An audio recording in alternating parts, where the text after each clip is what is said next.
మంత్రుల కమిషన్లు ఫుల్లు, ఖజానా డల్లు. ఒకవైపు రాష్ట్ర మంత్రివర్గంలో కమిషన్లు పైసల పంచాయతీ రచ్చ నడుస్తుంటే మరోవైపు రాష్ట్ర ఖజానా చిక్కి శల్యమవుతున్నది. పైసలు ఇవ్వకుంటే ఫైలు కదలడం లేదని, పనులు జరగడం లేదని పలువురు కాంగ్రెస్ నేతలే బాహాటంగా విమర్శిస్తుండడం వాస్తవ స్థితికి అద్దం పడుతున్నది. ఈ అనాధికార కప్పం కట్టలేము మహోప్రభు అంటూ కాంట్రాక్టర్లు గతంలో సచివాలయంలోనే ధర్నాకు దిగారు. తాజాగా రాష్ట్రానికి చెందిన బిల్డర్లు ఏకంగా రాహుల్ గాంధీని కలిసి ఆర్ ట్యాక్సీ నుండి కాపాడాలని మొరపెట్టుకున్నారు. కాంగ్రెస్ ప్రభుత్వంలో సగం మందికి పైగా మంత్రులు ఈ తరహా కమిషన్ల ఆరోపణలు ఎదుర్కొంటున్నారు. అదే సమయంలో ప్రభుత్వ రాబడి ఏడాదికేడాది పడిపోతుండడం గమనార్హం. మంత్రులు డబ్బులు తీసుకొని ఫైళ్లు క్లియర్ చేస్తారు. అటవీ శాఖ మంత్రి కొండ సురేఖ సంచలన వ్యాఖ్యలు. కాంగ్రెస్ అవినీతిని మంత్రి నిర్ధారించారంటున్న విశ్లేషకులు. ఇప్పటికే మెజార్టీ మంత్రులపై కమిషన్ల ఆరోపణలు. గతంలో సచివాలయంలోనే ధర్నాకు దిగిన కాంట్రాక్టర్లు. ఆర్ ట్యాక్స్ పై రాహుల్కు ఇటీవల రియాల్టర్ల ఫిర్యాదు. రాష్ట్రంలో ఆర్ఆర్ ట్యాక్స్ అని గతంలో ప్రధాని ఆరోపణ. 30% కమిషన్లు తీసుకుంటున్నారన్న కాంగ్రెస్ ఎమ్మెల్యే కొండ సురేఖ వ్యాఖ్యలపై అధికారిక పార్టీలో అంతర్మదనం. నేను మంత్రిని కాబట్టి నా దగ్గరికి కొన్ని కంపెనీలకు సంబంధించిన ఫైల్ క్లియరెన్స్ కోసం వస్తాయి. మామూలుగా మంత్రుల వద్దకు అలాంటి ఫైళ్లు వచ్చినప్పుడు డబ్బులు తీసుకొని క్లియర్ చేస్తారు. కానీ నాకు నయా పైసా ఇవ్వవలసిన పని లేదు. మీరు సమాజ సేవ చేయండి, మా స్కూల్ ఒకటి డెవలప్ చేయండి, మీ పేరు గుర్తుండిపోతుంది అని అన్నాను. గురువారం వరంగల్లో మంత్రి కొండ సురేఖ మాటలు ఇవి.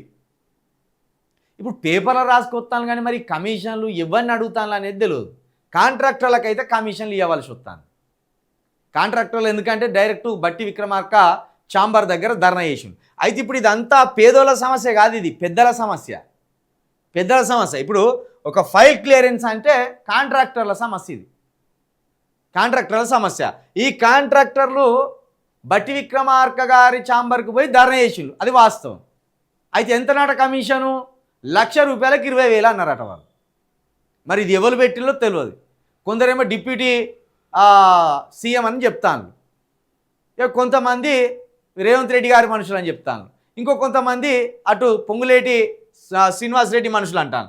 మొత్తానికైతే సురేఖ గారు కుండ బదలు వచ్చి పడేసింది. ఇక మరి మంత్రులం అన్నాక మా దగ్గరికి కొన్ని ఫైల్స్ వస్తాయి, కొందరు పైసలు ఆశ చూపెడతారు. నాకైతే పైసలు అవసరం లేదు, తీసుకునేటోడు తీసుకుంటాను కావచ్చు అనేది. అంటే ఇప్పుడు ఈ వార్త రాసుకొచ్చినందుకు ఓన్లీ కాంగ్రెస్ పార్టీలో ఉన్న నాయకులే కమిషన్లకు కాశపడతానంటే ఇది పొరపాటు. కానీ ఏ ప్రభుత్వం ఉన్నా కమిషన్లు దండుకుంటూనే ఉంటారు. కానీ ఏ స్థాయి కమిషన్లు అవి అనేది? సమాజాన్ని మొత్తం డిస్టర్బ్ చేసే కమిషన్లా, లేకపోతే ఏదో గుడ్డిలో మెల్లెలాగా తీసుకునే కమిషన్లా అనేదే ముఖ్యం. ఇక్కడ ఉన్నది కదా 2025లో పరిస్థితి. రెవెన్యూ రాబడులు అంచనా 2,21,242 కోట్లు, వచ్చింది 1,67,804 కోట్లు, తగ్గుదల 53,438 కోట్లు. పన్ను ఆదాయం అంచనా 1,64,397 కోట్లు వచ్చింది. అంచనా వచ్చింది 1,36,283 కోట్లు, తగ్గుదల 28,114 కోట్లు. స్టాంపులు రిజిస్ట్రేషన్లు అంచనా 18,228 కోట్లు, వచ్చింది 8,473 కోట్లు, తగ్గుదల 9,750 కోట్లు. ఇవన్నీ 2024-25 అదేవిధంగా 2023-24తో పోలిస్తే ఇట్లా వీటి తగ్గుదల ఉన్నది. దేంట్లో? రియల్ ఎస్టేట్ సంబంధించే. ఇదంతా రియల్ ఎస్టేట్ సంబంధించే. రియల్ ఎస్టేట్ ఎంత పడిపోతే అంత మంచిదే, మనకు పోయిన బాధే లేదు. ఇప్పుడు ఈ కమిషన్లతోటి సామాన్య ప్రజలకు పోయిన బాధ ఏం లేదు. ఇది కాంట్రాక్టర్లకు సంబంధించిన అంశం. కాంట్రాక్టర్ల గోసలు ఇవి. ఓ విధంగా కాంట్రాక్టర్లను ఇబ్బంది పెట్టడం మంచిదేం కాదు. అయితే మరి కాంట్రాక్టర్లు నాణ్యమైన పనులు చేస్తానా లేదా అని వీళ్ళన్నా చెక్ చేయాలి కదా, మరి అది చెక్ చేస్తలేరు. కాబట్టి ఇది కాంట్రాక్టర్ల సమస్య, సామాన్యుల సమస్య కాదు ఇది. కాబట్టి దీని మీద పెద్ద వ్యతిరేకత వస్తలేదు. సామాన్యుల మీద ఎప్పుడైతే భారం మోపుతారో అప్పుడు వ్యతిరేకత వస్తుంది. ఇక ఇదేంటంటే ఇది రియల్ ఎస్టేట్లకు సంబంధించిన బాధ. అంటే ఓ విధంగా ఇది బీఆర్ఎస్కి సంబంధించిన బాధ లెక్కనే కనబడుతుంది. అంటే ఇటు కాంట్రాక్టర్లను ఇటు రియల్ ఎస్టేటర్లను మీరు మమ్మల్ని నమ్ముర్రా బాబు, మమ్మల్ని నమ్ముతాం, మళ్ళీ మేము వచ్చినాక రియల్ ఎస్టేట్ను పెంచుతాం, పెంచి సామాన్యులకు భూమి అందుబాటులో లేకుండా చేద్దాం. ఈ కమిషన్ల విషయంలో కూడా ఇక్కడ 10 మంది దాకా కమిషన్లు తీసుకుంటాను.